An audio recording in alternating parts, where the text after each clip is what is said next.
A single whisper led to the death of 1,500 innocent people. 17th century Germany. People were being burned alive just for looking into their neighbors' eyes. This was the darkest witch hunt in European history, the Würzburg and Bamberg massacre. The year was 1626. The south of Germany was preparing for a harsh, dark, and deadly winter. Wars had destroyed the economy, the fields had dried up, and animals had begun to die. People were hungry, desperate, and terrified. Everyone was looking for someone to blame, a reason, an explanation. Because the disasters they were experiencing had neither a religious nor rational explanation. At that time, in a small village connected to Würzburg, a 9-year-old boy suddenly fell ill with a high fever. Then other children, other families. A silent panic began to sweep through the village. There were no doctors and no treatment. It felt as if the entire village was being poisoned by an invisible hand. With no medicine and no help, everyone ran to the church. The priest said the sentence that was heard most often in Europe during that era. "This is the work of the devil." That sentence changed everything. The villagers pointed to a woman who had lived alone for years as the scapegoat. Quiet, introverted, impoverished woman who spoke to no one, so much so that even one person disliking her was enough to accuse her. Some shouted, "This woman is a witch. She's influencing the children." Driven by fear and panic, the crowd believed that the quickest solution was to blame her rather than knock on her door and try to understand her. They entered her home almost like a raid, shocked, terrified, unable to understand what was happening. The woman struggled to breathe among the crowd. Since she had lived away from people for years, no one listened to her words. No one gave her a chance to defend herself. A few people grabbed her by the arm and dragged her outside. Surrounded by whispers, fearful glances, and accusations, she was taken toward the village square without even realizing what was happening to her. Waiting for her was a place whose very name made people shiver, an interrogation room. She screamed, begged, and cried for days. But when the suffering became unbearable, it didn't matter what she said to stay alive. The interrogators forced a sentence from her mouth. "Yes, I am a witch." This sentence marked the beginning of one of the largest witch incidents in European history. What happened in Würzburg began to grow like an avalanche. If someone's cow died, witch. If a child coughed, witch. If a woman walked around at night, witch. If a man's garden dried up, his neighbor was a witch. The panic grew so intense that people became afraid to even look one another in the eye, because being accused was easy. All it took was one word from one person. "She's a witch."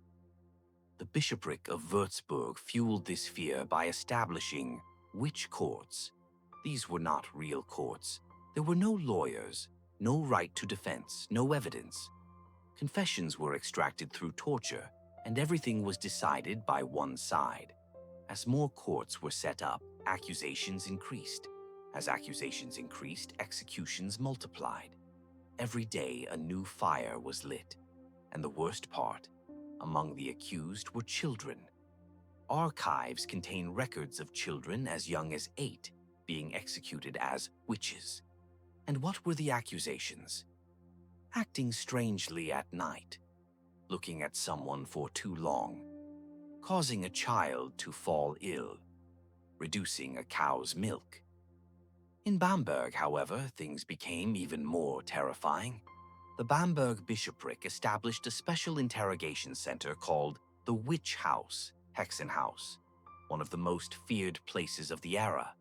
This facility was fully controlled by the state, and anyone who entered was believed to have their fate already decided. People felt a chill just hearing its name.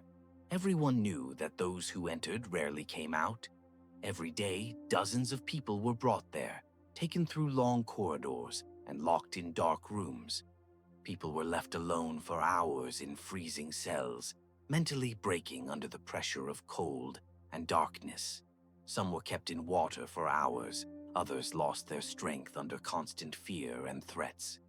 The methods of the time didn't just wear people down physically, they destroyed them mentally.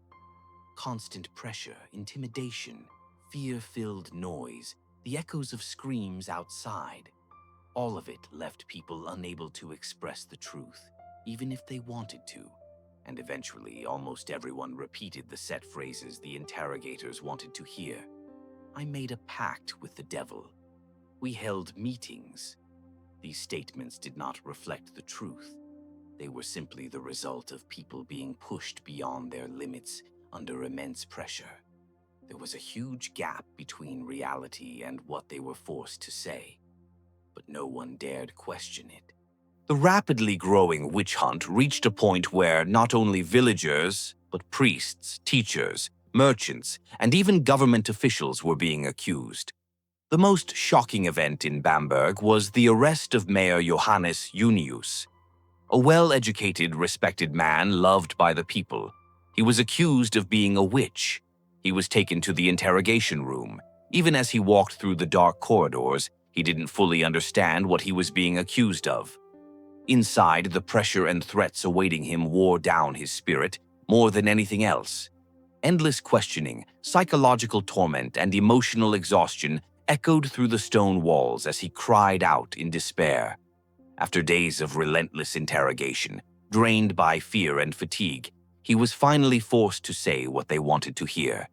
He confessed, but it was never a real confession.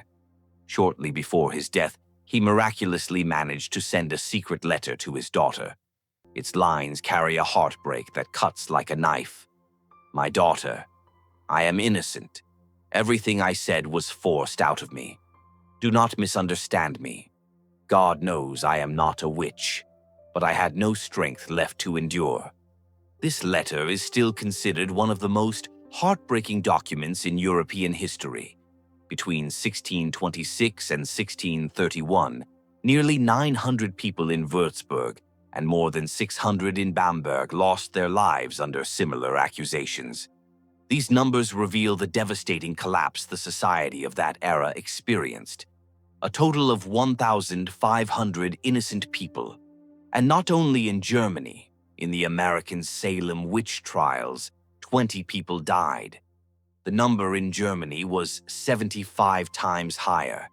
That's why historians call this the most brutal witch hunt in Europe. How did this chain of fear end? The economy collapsed. Agriculture collapsed. The people were exhausted. Children were starving in the streets. Orphanages overflowed. Families were shattered. A new bishop arrived and, after reviewing the records of the Hexenhaus, saw the truth. There was no evidence. There was torture. Most accusations were lies. The courts were shut down. The witch hunt ended. But what remained was an irreversible pain. Why is this event not widely known today? Because Germany hid this shame for centuries. Some documents were destroyed. Others were locked away in church archives. Some were not made public until the 1900s. Even today, many people living in Würzburg and Bamberg do not know that thousands were executed as witches in their own cities. This story teaches us a very important lesson. Fear kills reason.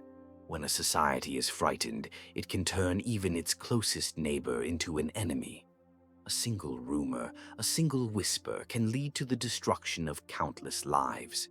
The witch hunts of Würzburg and Bamberg are undeniable proof of how quickly humanity can lose its sanity when driven by fear, and how deadly that fear can be.